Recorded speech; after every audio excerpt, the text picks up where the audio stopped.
हमारे राजसमंद के एक युवा जिनके मन के ये भाव कि पहले खजुरिया श्याम जी के दर्शन किए जाए और फिर खरनाल जाकर वीर तेजाजी महाराज के श्री चरणों में अपना शीश नवाया जाए, और वो चाहते थे कि ये यात्रा वो अपनी साइकिल पर पूरी करें, मगर पीड़ा यह कि वो एक पैर से दिव्यांग है।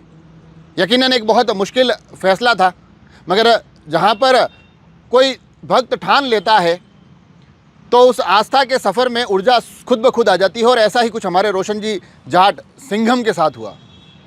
सिंघम के नाम से रोशन जी बड़े फेमस है, जो कि राजसमंद के गिलुंड गांव के हैं। और बीते माह सूरत में अपने मामा जी से बात करते हुए कहते हैं कि यार मेरे मन की ये इच्छा है कि मैं साइकिल पर ये यात्रा करूं। वो बताते हैं कि उसके बाद मैंने विधिवत साइकिल चलाना शुरू किया। उससे पहले ज़्यादा साइकिल भी नहीं चलाता था। एक पैर से दिव्यांग है तो हम समझ सकते हैं कि ये इतना आसान भी उनके लिए नहीं रहा होगा। मगर जब उन्होंने ठान ली तो 15 जनवरी को वो वहाँ सूरत से निकलते हैं। 1200 किलोमीटर की दूरी बताते हैं सूरत से खरनाल के बीच की।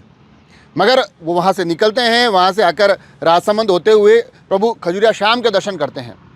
वो कहते हैं वहाँ से और ऊर्जा मुझे महसूस होती है। और फिर वो अगली यात्रा पर चले जाते हैं। और ये दृश्य देख रहे हैं, आप समझ सकते हैं कि किस तरह से वो इस पूरे सफ़र में संघर्षों का सामना करते हुए आस्था के उस केंद्र तक पहुंचते हैं जहां जाकर उन्हें अपना शीश नवाना था, जहां जाकर उन्हें आशीर्वाद लेना था। तो पूरे 21 दिन ये यात्रा चलती है। 15 जनवरी से शुरू होती है और 21वें दिन खरनाल जाकर वीर तेजाजी महाराज के वो दर्शन करते हैं, उनका आशीर्वाद प्राप्त करते हैं। जो दृश्य देख रहे हैं वहाँ कि किस तरह से वो वहाँ जाकर भाव विभोर हो जाते हैं।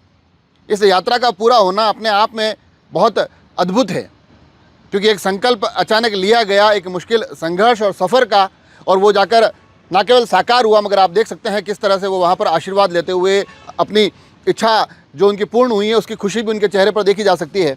और उसके बाद यहाँ पर ये भी बता दूँ कि हमारे रोशन जी राजनीतिक रूप से आरएलपी से जुड़े हुए हैं। तो फिर वहाँ से वो चले जाते हैं आरएलपी के सबसे बड़े नाम, राजस्थान की राजनीति के कद्दावर नाम हनुमान बेनीवाल के घर पर। हालांकि क्योंकि लोकसभा चल रही है तो हनुमान बेनीवाल दिल्ली थे, तो उनके पुत्र आशुतोष से मिलते हैं, उनसे भी काफ़ी कुछ बात करते हैं। और फिर वहाँ से इस पूरी यात्रा को पूरा करके राजसमंद अब वो पहुँच चुके हैं। तो यकीनन एक बहुत बढ़िया सफ़र था कि जब रोशन जी जाट ने सोच लिया कि वीर तेजाजी महाराज के वहाँ धाम पर पहुँचना है, खरनाल जाकर आशीर्वाद लेना है, तो साइकिल के इस सफ़र में उन्होंने बिल्कुल बेहतरीन तरीके से इस पूरे सफ़र को पूरा किया। जुड़े रहें राजसमंद एक्सप्रेस से। धन्यवाद।